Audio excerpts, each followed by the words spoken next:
101, 101 tahun tanpa tanpa hayo. Sekarang kan bulan Ramadan, bulan puasa itu enaknya apa ya? Tentu saja nungguin bukaan, nyari tajil, makanan atau minuman untuk persiapan berbuka puasa. Dan kalau waktu sholat masuk, jangan lupa sholat dulu ya. Kita ke masjid bareng-bareng, bisa sholat berjamaah. Besar loh pahalanya. Wah, banyak orang nih guys, keren nih. Semua orang pada beribadah. Selesai beribadah, ya mungkin ada yang ingin istirahat, mungkin ada yang tertidur. Satu orang tertidur. Apakah semuanya juga tertidur? Apakah umat ini tertidur? Wake up, saatnya bangun. Tapi ngapain ya? Baca Quran udah, dengar ceramah udah. Ini sudah masuk Ramadan ketiga di tanggal 3 Maret 2025. Ramadan ketiga, tanggal 3 Maret 2025. Apa umat ini masih tertidur? Apa tidur lagi? Wake up, bangun lagi. Saatnya kita cari tahu dulu agar semua orang bisa tahu. Ba'da sholat zuhur di Masjid Tengku Khalilullah dan ketemu dengan Ustadz Alvin.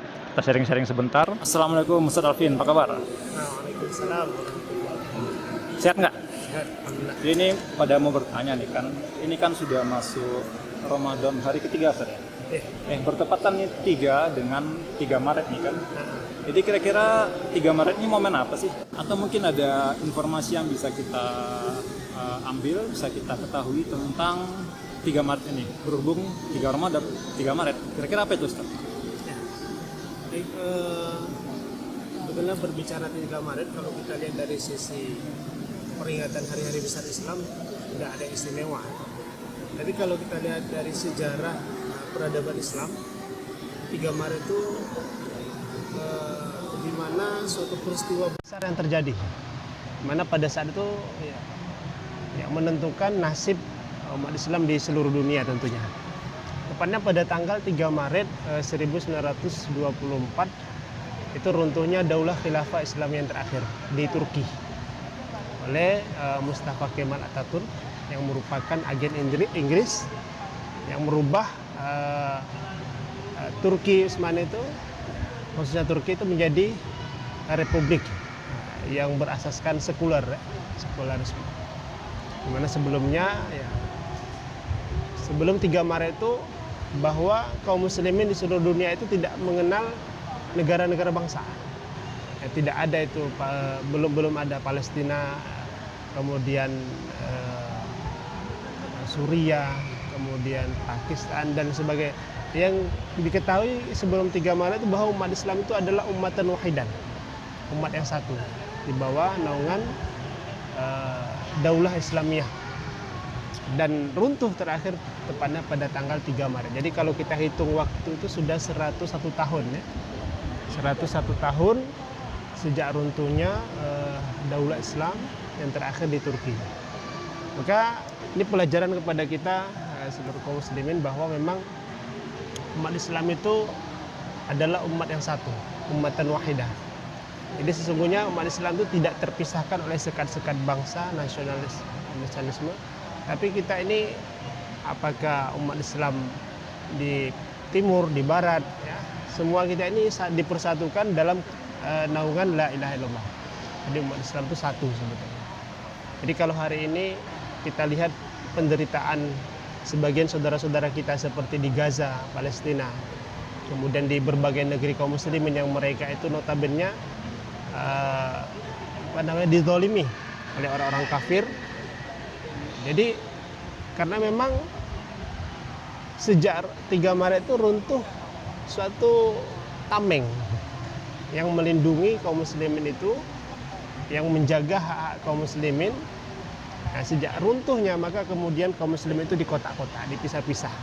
3 Maret ini sudah berapa tadi ya? 100 tahunan ya? 101 tahun. Maksudnya ini akan, apakah sesuatu yang urgen atau ini hanya sebuah pengabaian, atau kita harus bagaimana ini? Apa ada konsekuensinya dengan hukum-hukum Islam yang diterapkan atau bagaimana? Toh kita kan pada sholat juga di sini, pada sholat, pada puasa, pada bayar zakat. apakah ini sesuatu yang harus bagaimana bagi umat Islam? Memang 3 Maret itu kan peristiwa yang luar biasa di runtuhnya Daulah Khilafah Islamiyah. Jadi kalau berbicara sekarang ini urgensinya ya tentu sangat urgen. Bagaimana kita sebagai umat Islam ya tentu harus kita ketahui sejarah jati diri kita. Seperti apa kita sebelumnya? Di mana sebelumnya Islam itu menguasai dunia itu selama lebih kurang 13 abad lamanya. Ya, sejak Rasulullah SAW sampai terakhir 3 Maret 1924 pada 101 tahun yang lalu. Maka sebagai generasi muda bahwa Daulah Khilafah Islamiyah itu bukanlah cerita masa lalu, tapi itu adalah sebuah janji masa depan yang memang sudah dibisyarahkan, ya, dikabarkan oleh Rasulullah SAW dalam hadis yang diriwayatkan oleh Imam Ahmad. Dalam akhir hadis itu disebutkan tsumma takunu khilafatan ala minhajin nubuwah. Kemudian di akhir zaman akan tegak kembali kekhilafahan yang mengikuti metode kenabian. Jadi penting untuk menjaga akidah umat, untuk menjaga umat ini sehingga tidak dizalimi, tidak teraniaya oleh musuh-musuh Islam, terutama kafir, orang-orang kafir yang memang sengaja untuk menjatuhkan Islam. Demikian Bang Feki barangkali kan. Masya Allah, luar biasa. Ternyata sebegitu urgensinya pengetahuan ini harus kita pahami semua ya. Maka tentunya ini menjadi harapan kita semua agar tidak hanya generasi muda ya, tapi seluruh kaum muslimin, umat muslim harus memahami tentang sejarah kita ini ya Ustaz, ya, begitu ya Ustaz. Ya baik, insya Allah kapan-kapan ketemu di next video.